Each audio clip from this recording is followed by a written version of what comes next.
Bueno, saludo a algunos, si se incorporó. ¿Se escucha bien lo que digo? ¿Se escuchan mis palabras? Sí. Sí, Excelente. Buenísimo. Nuestro pasaje de hoy, amén, hermano. excelente. Ah, ¿cómo va José Luis y Lili? Bendiciones. Ellos eran los que se habían incorporado. Bueno, nuestro pasaje de hoy está en Gálatas. Gálatas 5:24. Ahí va. Viene muy en sintonía con cosas que ya han ido desgranando tanto en el pasaje como en la oración de apertura.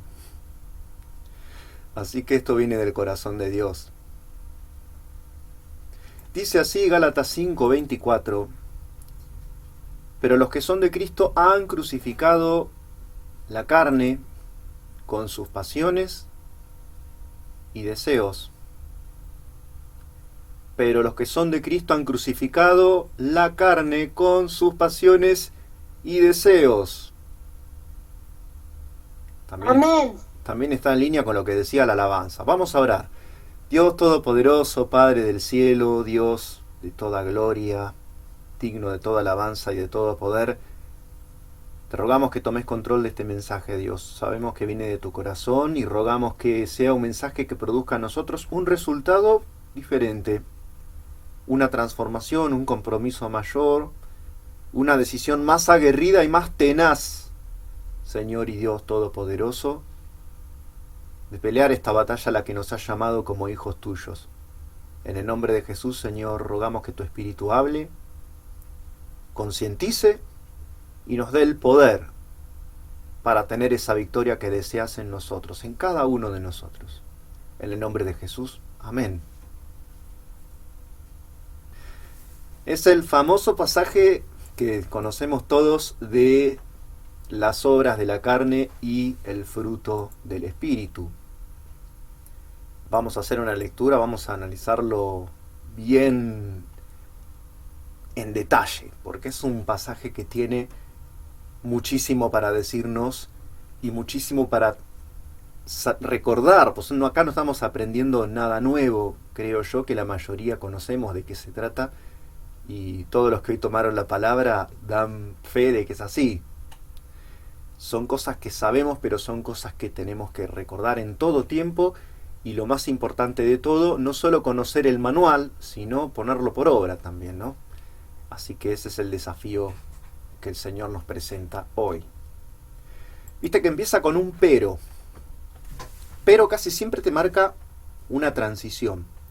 Venía hablando del fruto del Espíritu, que después lo vamos a ver bien en particular, y después dice, pero los que son de Cristo han crucificado la carne. O sea, tenés ahí una contraposición entre los frutos, o el fruto del Espíritu, y esa carne a la que no solo tenemos que hacerle la guerra, porque esto es interesante de ver, ¿no?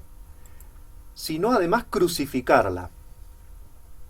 Hoy estaba un poco tentado de decir cuál es la guerra más importante de nuestro tiempo y a encabezar con eso, pero la verdad es que no es exactamente una guerra. O sea, tenemos que en esto ser súper intolerantes. Ahí habla de crucificar, es una palabra mayúscula, ¿no? Quiere decir terminar de aniquilarla, destruirla, que no quede absolutamente nada para este principio que tenemos todos en nuestro corazón. Así que la contraposición es entre nosotros y la carne. Pero no es una guerra exactamente, sino que nosotros la tenemos que machacar, la tenemos que destruir, la tenemos que hacer picadillo, digamos así. Ese es el desafío que nos presenta el Señor hoy. Viste que dice, pero los que son ser, ¿quién soy yo? Esta es una pregunta psicoanalítica, si la enfocás desde la persona, desde cada uno de nosotros. Es una pregunta que enfocan también los sociólogos.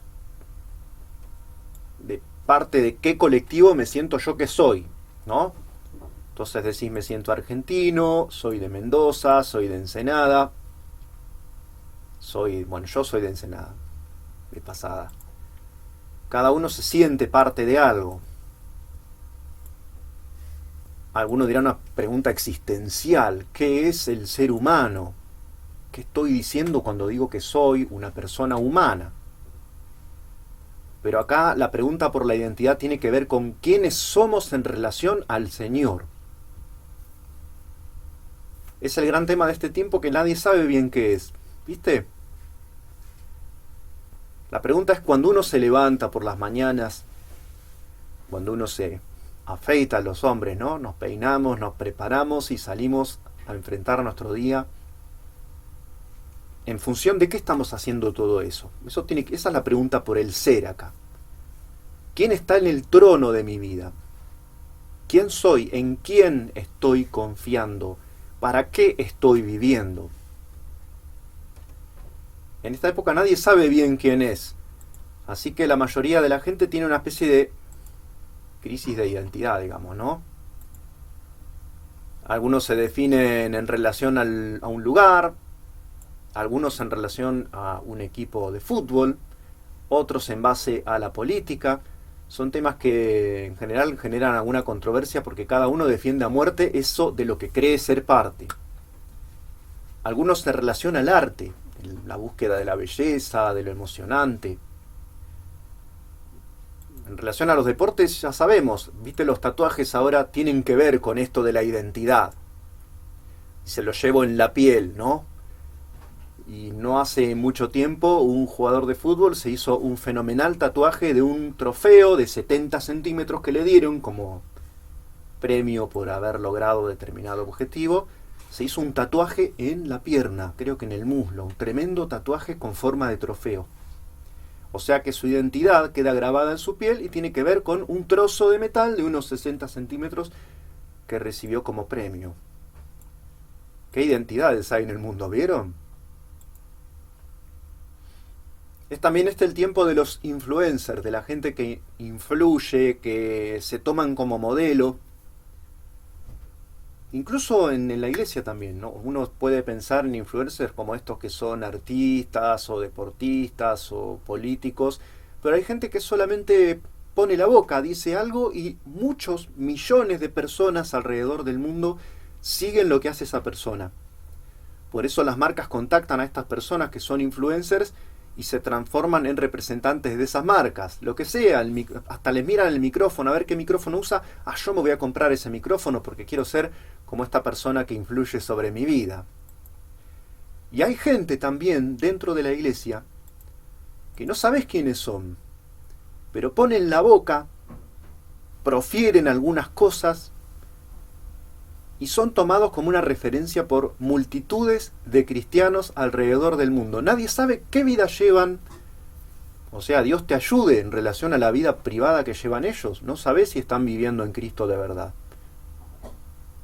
Pero por esas razones locas que existen ahora, se transforman en influencers cristianos.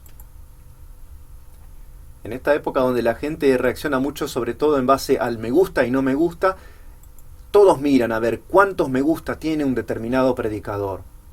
Si tiene muchos me gusta, vamos a ver. Por ahí lo de él vale la pena y ya vamos todos siguiendo a los que tienen más influencia y son más influencers. Es una época que se mide por un parámetro de fama también. Así que, vos fíjate, la identidad se relaciona mucho con la fama. Todos quieren estar detrás del que tiene eso que todos anhelan tener, que es la fama. La fama en un sentido bien griego, de aplauso, popularidad. En la época de nuestros viejos y nuestros abuelos se decía mucho ruido, pocas nueces. En esta época a nadie le interesa mucho si hay nueces. Van detrás de lo que hace ruido. Así que nosotros somos, pero somos de Cristo. Ahí está la raíz y el fundamento de la influencia que nosotros tenemos. ¿Y qué fue lo que caracterizó al Señor? Un poco en la palabra de lo que hay que hacer con la carne aparece ahí. Ser de Cristo es tomar la cruz. Ser de Cristo es morir cada día a nosotros mismos. Ser de Cristo es considerar a los demás como superiores a nosotros mismos. Ser de Cristo es servir a los demás, dejar lo nuestro a veces, postergar a veces nuestras prioridades para focalizar en las de los otros.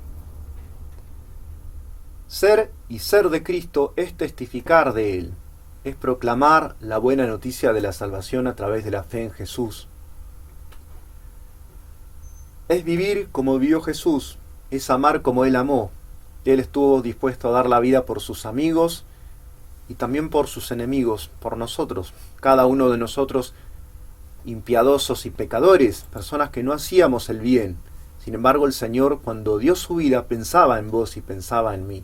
De la misma manera tenemos que vivir también nosotros, sabiendo estar dispuestos a dar todo, no solo por los amigos, porque hasta ahí, digo, muchos, como lo dice el Señor, ¿no? Por alguien bueno, a duras penas alguien morirá, pero Cristo muere por los malos también, por los enemigos, por los que lo abofeteaban y lo escupían y lo despreciaban y lo consideraban poca cosa en este mundo.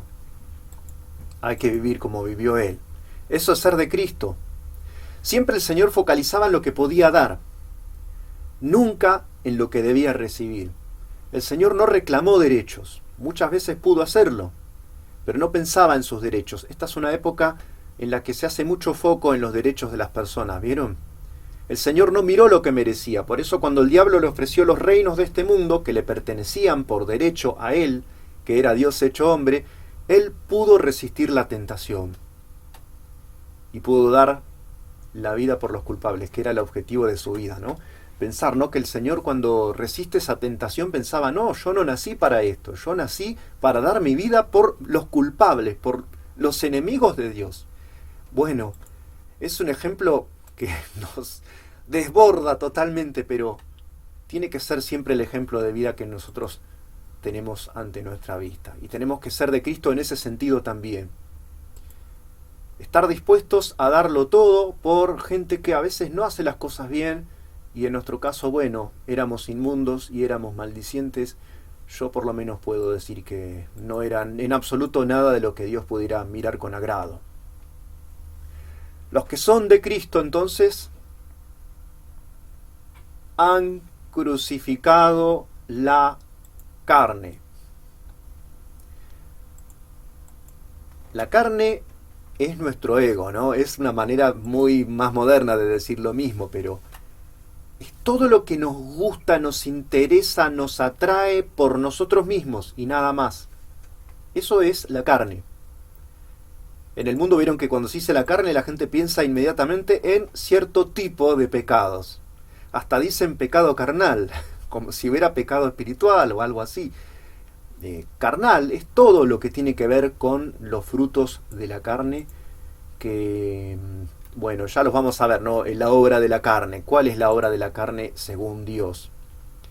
Pero nosotros hemos muerto a nosotros mismos.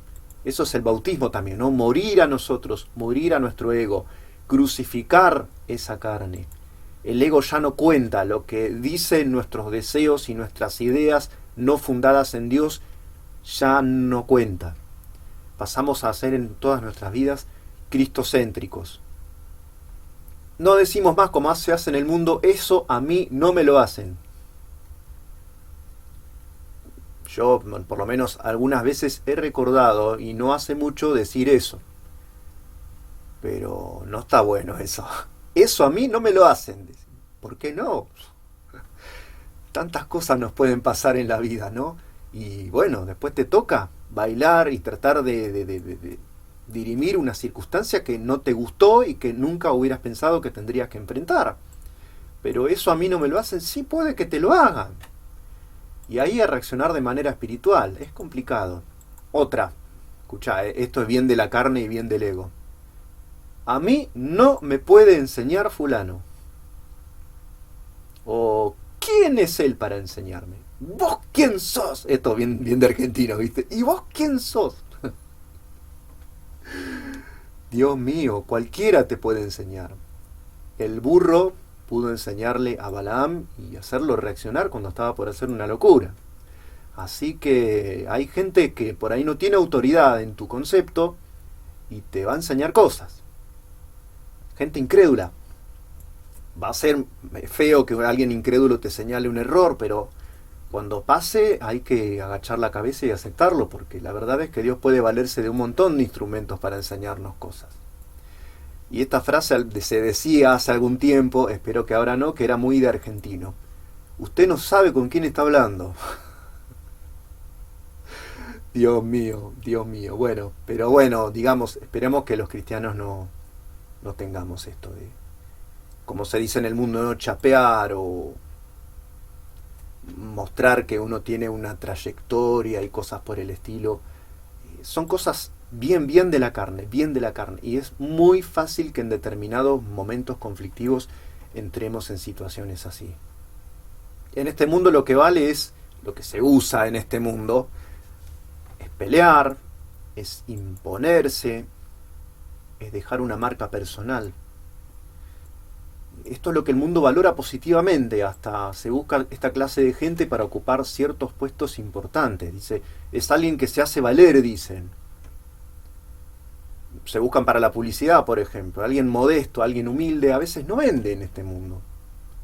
Hasta se habla, este es un concepto que se usa mucho también, de gente alfa. Esto lo toman de la vida de los, vieron, típico canal de animales, ¿no? Como si fueran las jaurías o las manadas de lobos. Se supone que hay algunos que tienen una posición para la que fueron dotados genéticamente. No está tan claro que sea así, pero se supone que hay algo así como algunos animales que tienen ya incorporado la dote para ser los que están a la cabeza de una jerarquía. Así que se quiere trasladar también esto al mundo de los hombres. Y Jesús lo decía bien claro. En este mundo van a ver ustedes un montón de cosas. Van a ver una lucha constante de la gente por la supremacía. Y los discípulos le habían ido con esos planteos. Señor, que cuando resucites que yo me siente acá y que fulano se siente allá. Dice, pero entre ustedes no va a ser así. No va a haber una lucha por la supremacía. Eso también es carne. ¿Vieron? En el mundo pecado carnal es solo cierto tipo de pecados. Pero todas estas cosas son también carnales. Las obras de la carne ya sabemos cuáles son, ¿no? Pero vamos a repasarlas. Están en el versículo 19 de Gálatas, capítulo 5. Dice, son manifiestas, ¿no?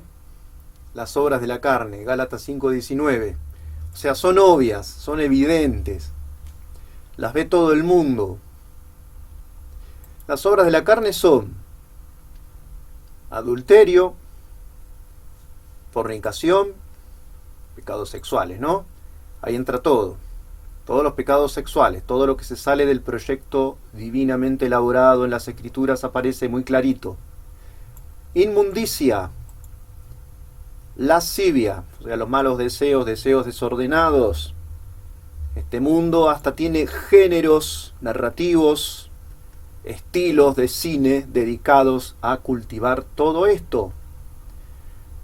Idolatría de todos colores, idolatría evangélica también. Agarrarse de un determinado influencer y todo lo que hace ese influencer es cierto. Y dejo de leer la Biblia porque mi influencer no enfoca ciertas cosas. Así que idolatría, sigue estando el peligro de la idolatría también entre creyentes. No estamos exentos de eso porque no doblemos nuestras rodillas delante de la Virgen de Luján o del Gaucho Gil o de la Virgen de no sé cuánto.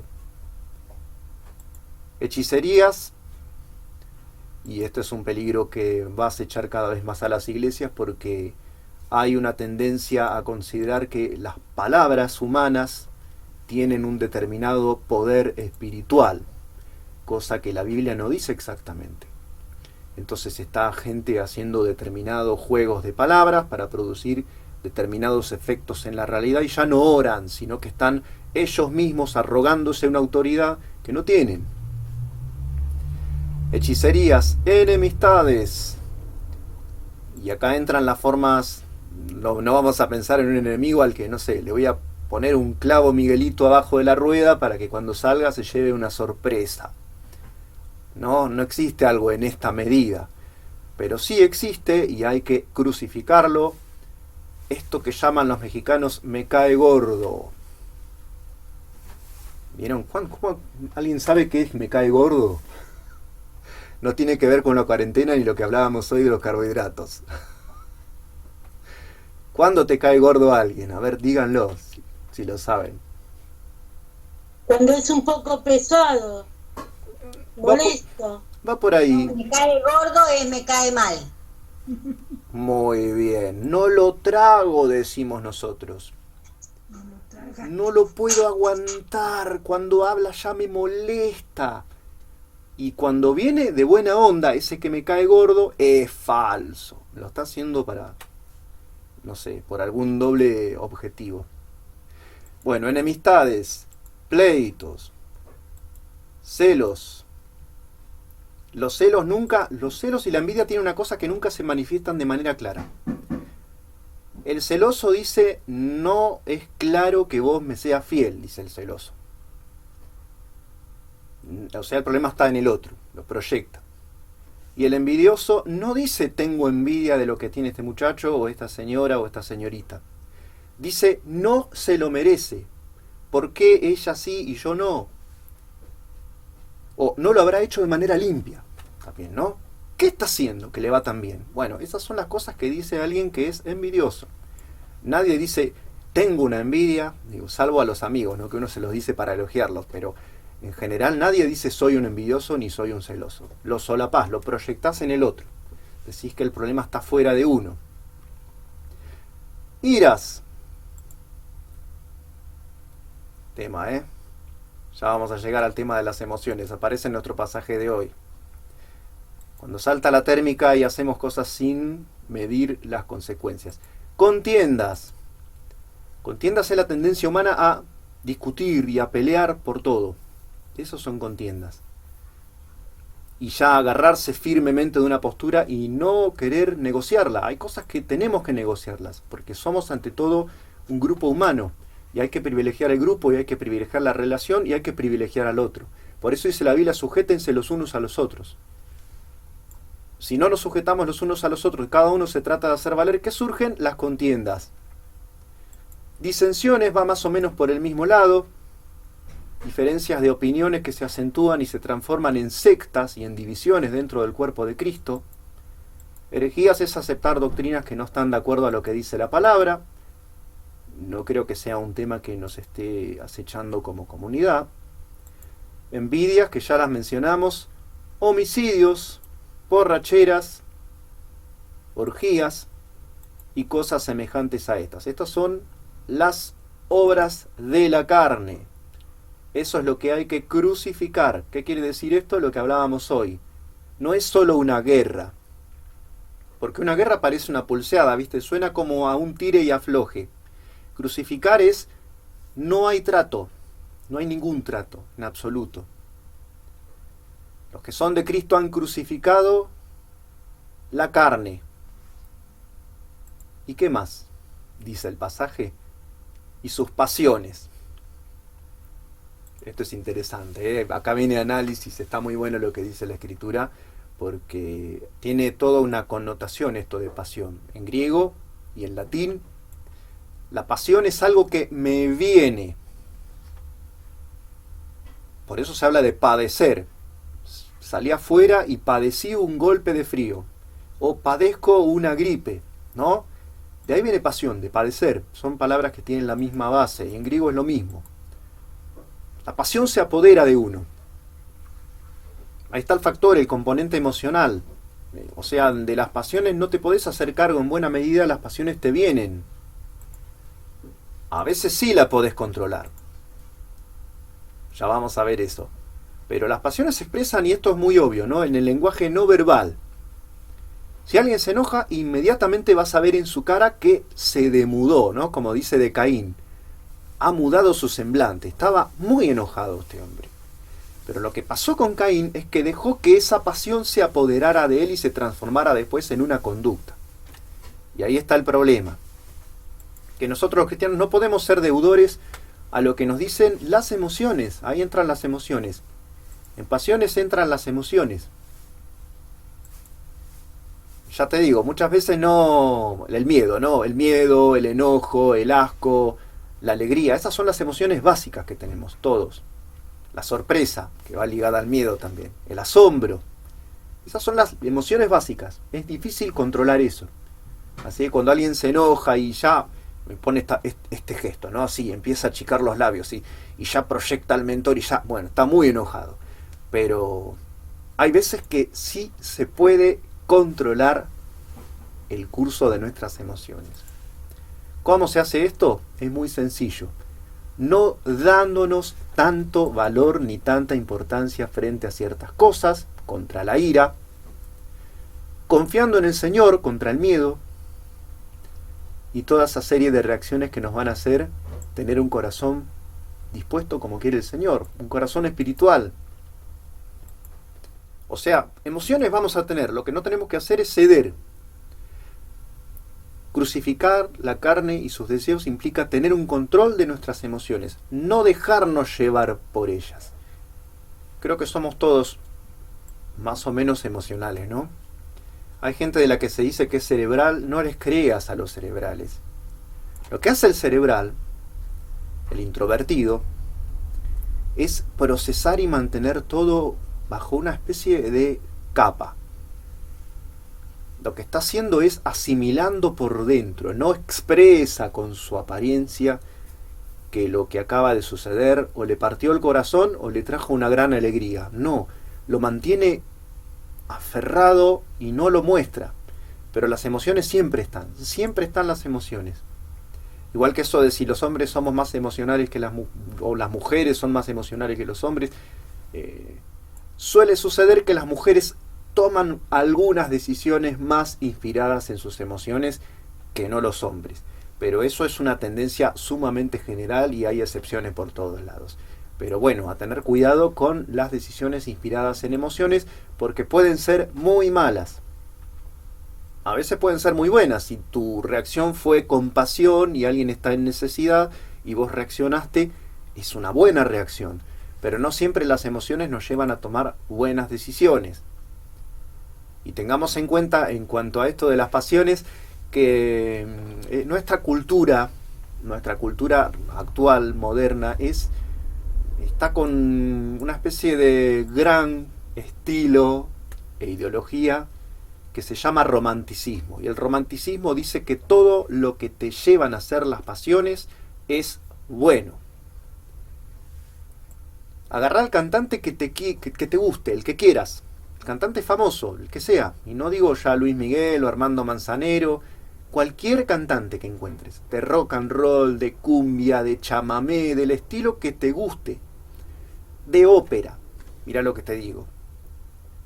Detrás de todas esas producciones que se usan en el mundo, aunque no sean satánicas, vas a encontrar romanticismo. ¿Qué es el romanticismo?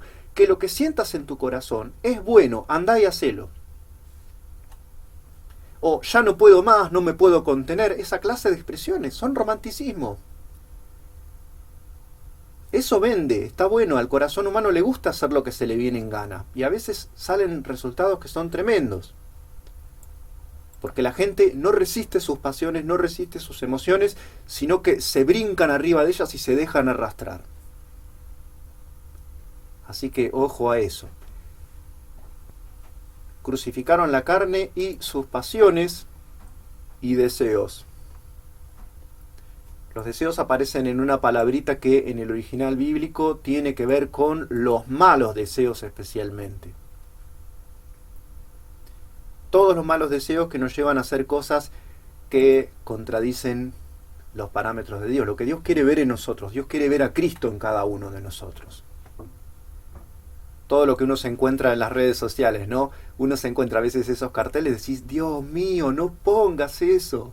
Cristianos que ponen cosas así como, si no te valoran como te mereces, andate a otro lado. Esa clase, ¿no? ¿Vieron esos carteles? ¿Alguno lo vio? Si no te valoran por lo que sos, es hora de irte a otro lado. Si no te aceptan como sos, no te merecen. Hay un montón de eso, siempre encuentro. Lo mismo que lo del soltar. Si no te atiende, soltá. Si no te lleva al cine todos los fines de semana, soltá. Si no te... Así, hay uno que se hizo muy famoso hace algunos años. Dios mío, tienen un ego así arriba del trono de su corazón. Es terrible. Esta sociedad se mima mucho a sí misma, ¿vieron? Y nos llevan a todos a tratarnos con demasiadas contemplaciones a nosotros mismos. Hasta hay una frase: amate a vos mismo y entonces los demás te van a amar a vos. Obviamente que esto favorece el consumo. Si alguien se mima, si alguien se atiende, si alguien se da los gustos, no solo a los kiosqueros les va mejor, sino, no sé, a los que venden, a los de las agencias de viajes, ¿no? Date un gusto. Venite a tal lado, pagalo en cuotas de última. Es buen negocio el romanticismo y el hacer lo que a uno le nace, lo que uno desea, es siempre buen negocio. En contraste con esto, los cristianos crucificamos la carne. ¿Y cómo se crucifica la carne? Buscando del Señor y tratando de hacer su voluntad. Son dos cosas que van juntas, ¿vieron? No hay convivencia posible, lo dice Pablo, entre la carne y el espíritu. Todos los días hay que alimentar al espíritu y desoír sistemáticamente lo que la carne nos quiera llevar a hacer. Lo dice Pablo muy claro: si vivimos según la carne vamos a morir. Son dos leyes opuestas, son leyes contrapuestas, son leyes incompatibles. Hay que alimentar el espíritu, hay que seguir el espíritu, hay que buscar el fruto del espíritu. Vieron que es el fruto, no los frutos del espíritu.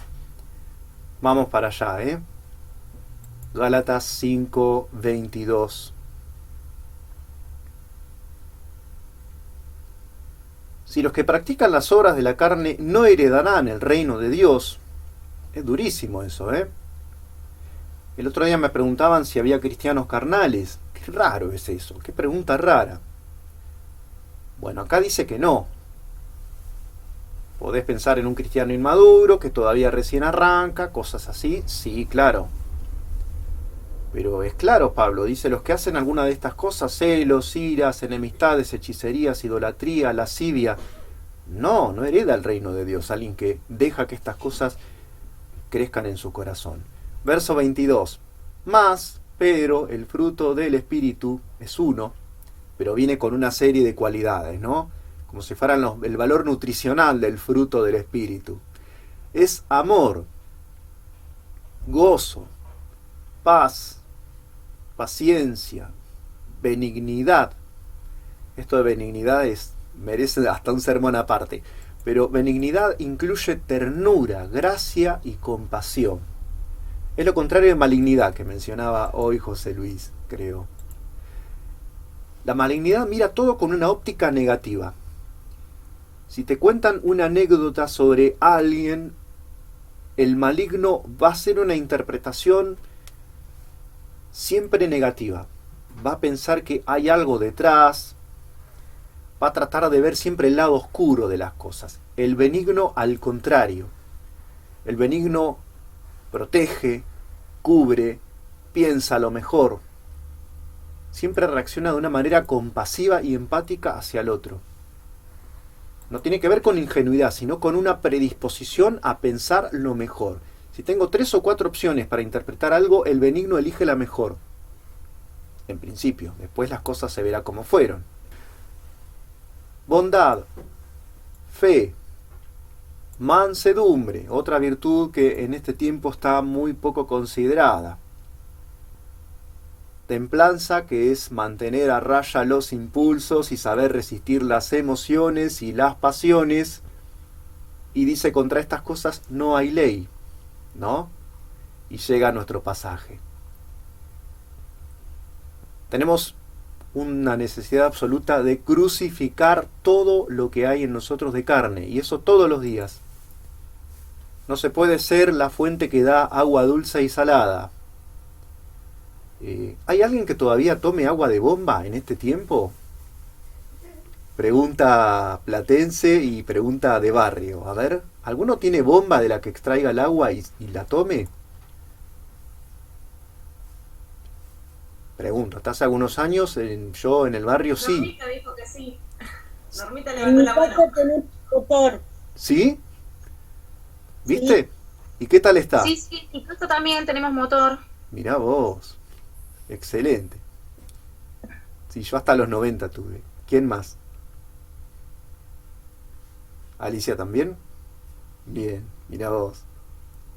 Bueno, no sé si saben, pero estamos sobre un acuífero que se llama Acuífero Puelche, que va desde Buenos Aires más o menos hasta el río Salado. En La Plata sale un agua preciosa, dulce, hermosa, fresca.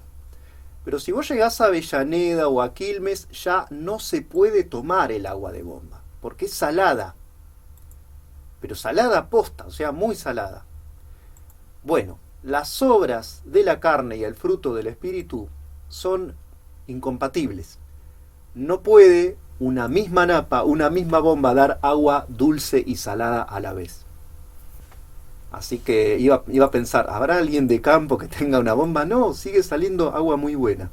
Excelente. Yo hasta los 90 tomé agua de bomba en Los Hornos y era hermosísima. Después vino el agua potable, que bueno, es otra cosa. A veces trae más cloro que agua, pero bueno. Pensemos en lo siguiente. La carne, nuestro ego, no tiene redención. No hay manera de salvarlo, porque tiende siempre a hacer las cosas malas. Así que esto de creyentes carnales es sumamente raro. Si se es de Cristo, se es espiritual. Y nosotros tenemos que profundizar eso, buscar siempre el fruto del Espíritu que surge de aumentar nuestra comunión con Dios y de crucificar todos los días los deseos que son propios de la carne. Así que tengamos en cuenta eso. No es una opción para nosotros ceder ante las emociones y ante las pasiones. No es una opción. Por eso la orden que aparece en el versículo 16, anden o andad en el Espíritu y no satisfagáis, no satisfagan los deseos de la carne. Somos de Cristo, no somos cualquier gente. Tenemos nuestra identidad basada en Él. No se trata de quienes creamos ser, sino de quienes somos y estamos en Cristo. Hemos sido hechos nuevos por Él, somos nuevas criaturas. La mejor forma que tenemos de valorar lo que Jesús hizo por nosotros es profundizar esa obra gloriosa que Él empezó en cada uno de nosotros. Tengámoslo en cuenta y bueno, démosle para adelante. Lo de atrás no se mira. Seguimos para adelante. Hacemos como Lot y no como la mujer de Lot. Vamos para adelante. Oremos.